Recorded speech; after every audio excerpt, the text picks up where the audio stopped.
This is If It Fits with Deacon John Fitzmaurice, and it certainly is Good Friday. So before we get to the holy stuff, let's get to the fun stuff. First of all, our national holiday is National Siblings Day. That's fitting. We should be spending Good Friday at least contacting our siblings or being with our siblings today. And we'll go to the joke. A woman in labor suddenly shouted, shouldn't, wouldn't, couldn't, didn't, can't.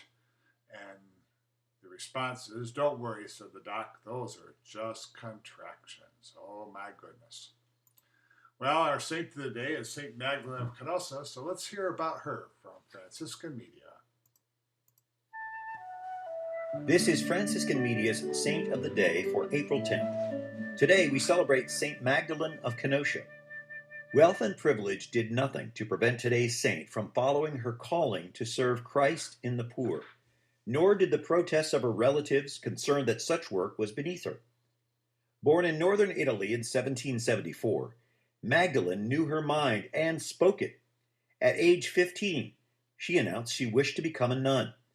After trying out her vocation with the cloistered Carmelites, she realized her desire was to serve the needy without restriction. For years, she worked among the poor and sick in hospitals and in their homes, and among delinquent and abandoned girls. In her mid-20s, Magdalene began offering lodging to poor girls in her own home. In time, she opened a school which offered practical training and religious instruction. As other women joined her in the work, the new congregation of the Daughters of Charity emerged.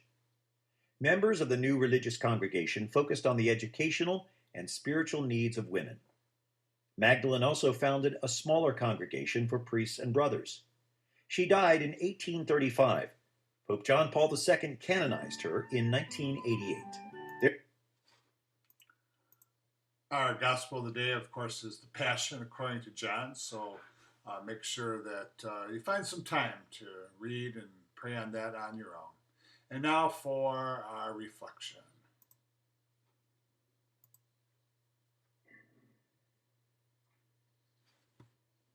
It's Friday.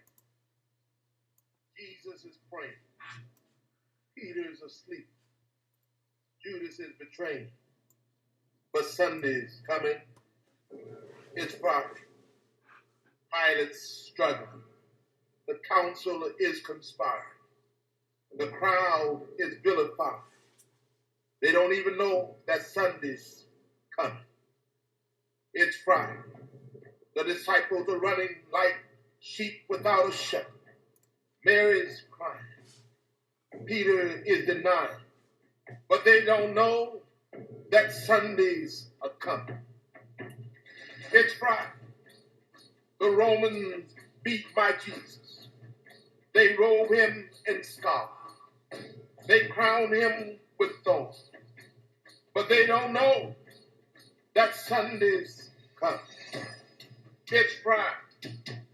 See Jesus walking to Calvary. His blood dripping. His body stumbling. And his spirit's burdened. But you see, it's only Friday. Sunday's coming. It's Friday. The world's winning. People are sinning. And evil's grinning. It's right. The soldiers nailed my Savior's hands to the cross. They nailed my Savior's feet to the cross. And then they raised him up next to criminals. It's Friday. But let me tell you something. Sunday's come. It's Friday. The disciples are questioning what has happened to their king. And the Pharisees are celebrating that their scheming has been achieved. But they don't know it's only Friday. Sunday's come. It's Friday. He's hanging on the cross, feeling forsaken by his Father, left alone and dying. Can nobody save him? Oh, it's Friday, but Sunday's come.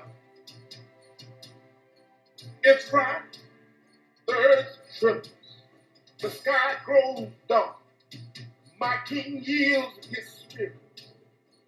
It's Friday, hope is lost, death has won, sin has conquered, and Satan's just a laugh.